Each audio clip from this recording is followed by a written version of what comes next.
Welcome to the Hrafn Viking Shipyard. If you want to build your own Viking boat, then I made this podcast for you. My name is Andy Bennett. Follow me as I undertake the step-by-step process to build and sail a replica of a 900-year-old Viking Lapstrake sailboat. Specifically, I'm building a replica of a 7.7 meter long Viking workboat that was found in Denmark, and it dates to 1130 AD. The boat dimensions come from the Gislinge boat open source project, and it's published by the Viking Ship Museum in Roskilde, Denmark.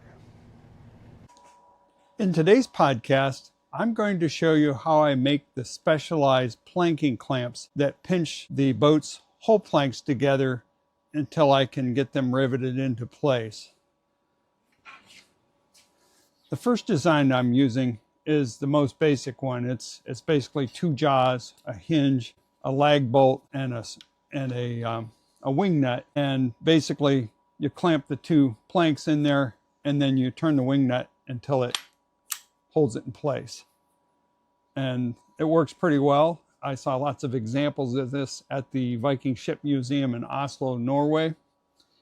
The only addition that I've done to it is I've added the little spring inside so that it stays open until you screw it shut. And that makes it a little bit easier to operate as you're trying to fiddle around and get it stuck into place.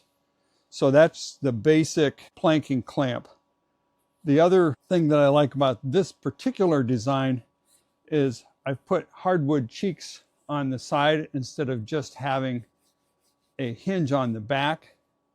And what that does is that helps to keep the limbs in alignment as it's opening and shutting instead of just having a band of leather on the back or a cheap metal hinge or something like that.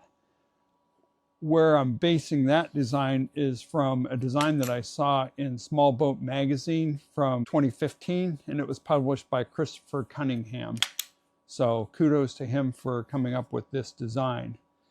So that's the basic planking clamp, and I'll show you how I made those.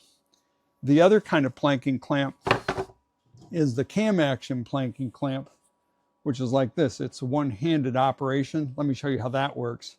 So again, it has a spring inside. It's got the hardwood cheeks on the side, and it's got the same jaws, but this one, you can put it on with one hand, and then as you're turning the cam, it closes the clamp down and locks it into position.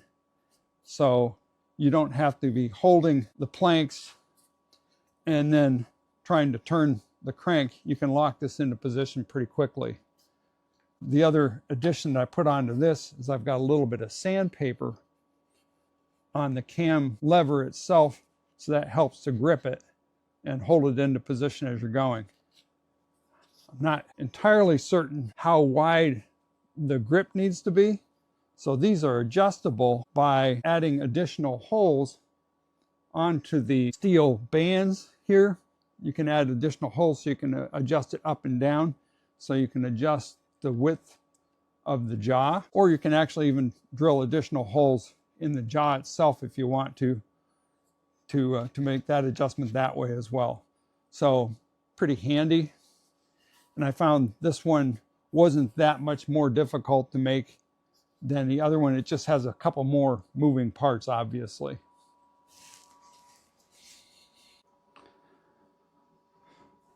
So the build process, as usual, starts off with some templates. I made these on some stock cardboard. For the cam action plank, there's basically three types of parts. One is the hardwood cheek. I made this out of hardwood. For me, it's ash. I have a lot of ash wood laying around in my firewood pile. So I traced them onto the hardwood, and I cut it out on my bandsaw. This is the hardwood cheek. Here's the jaw template. It's the same for the upper and lower jaw.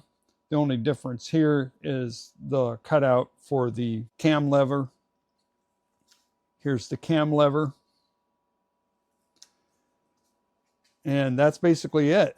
Those are the three parts for the cam action plank. And for the standard planking clamp, there's only two parts. It's just the jaw, which is 18 inches long, and the hardwood cheek.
So here's the hardware that I used to make the planking clamps.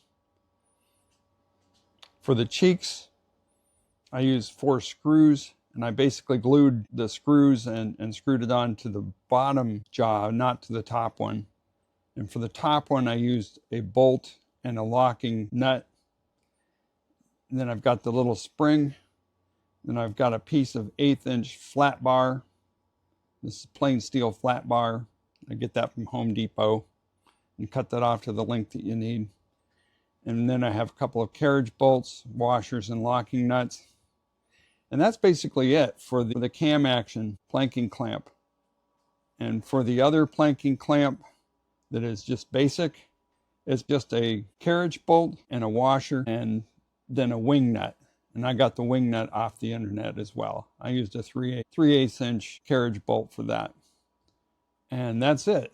And the hardware to make 8 of these, the total cost for that was about $25. So that's the total cost I have into my planking clamps. And to store them, I just hang them up on the wall. And it's real simple. I just have a 2x4 sticking out, and I just hang them up there, and it gets them out of the way. I hope you found this video interesting and useful. If you did, please subscribe to my podcast so that you don't miss any future episodes. And as always, if you're in the Minnesota area, please stop in. Helping hands are always welcome around the Hrafn Viking Shipyard. Thanks very much.